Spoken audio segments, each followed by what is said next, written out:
one thing that I've thought about with you is you've had so many different business opportunities come to you and so many different people you've worked with, because in each one of these businesses you're running, there's someone else running it as well. And I'm curious what you look for in the particular people, because the businesses are one thing, but I think it's the people running it that are probably the remarkable aspects to it, and they have certain things and attributes that probably pop up time and time again.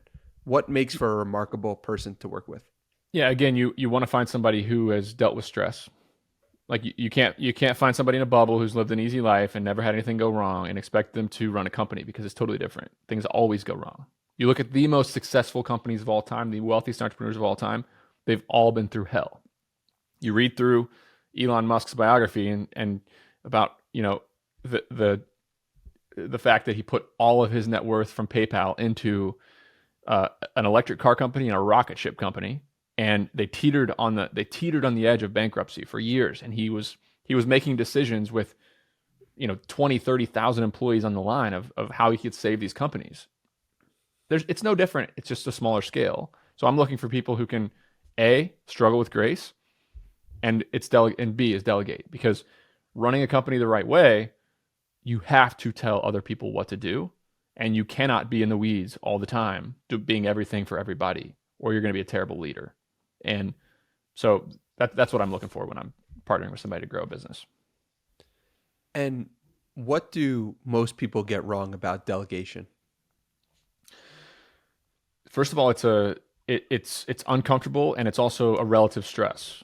Period. Like if you're not used to telling people what to do, you're going to micromanage them. You're going to do it poorly, and it'll be relatively very stressful even when the stakes are very low. So there's no way you can do it when the stakes are actually high. So you have to practice it and build the muscle. You have to be in the gym lifting the weight of delegation. But I also think like I kind of break it down as two different sides of delegation. There's one that's delegating tasks, like you're telling somebody what to do. That's the easy part. Like, hey, I'm going to tell a person to do something. They're going to answer the customer service call. They're going to mow the grass. They're going to, install XYZ. They're going to be an on the ground person who's doing. But then there's decisions, and delegating decisions, like letting other people in your organization make decisions that impact the business, that is a really hard part. That's a really uncomfortable thing. But guess what? Right now, my controller at Bolt Storage is making a decision right now on what I am willing to pay for a building.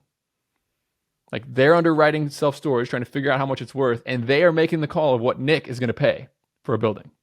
And how much? What is the range of money that Oh, they're going to pay? they're making $1 to $15 million offers on buildings. If you enjoyed this clip, watch the full episode right over here, and don't forget to subscribe.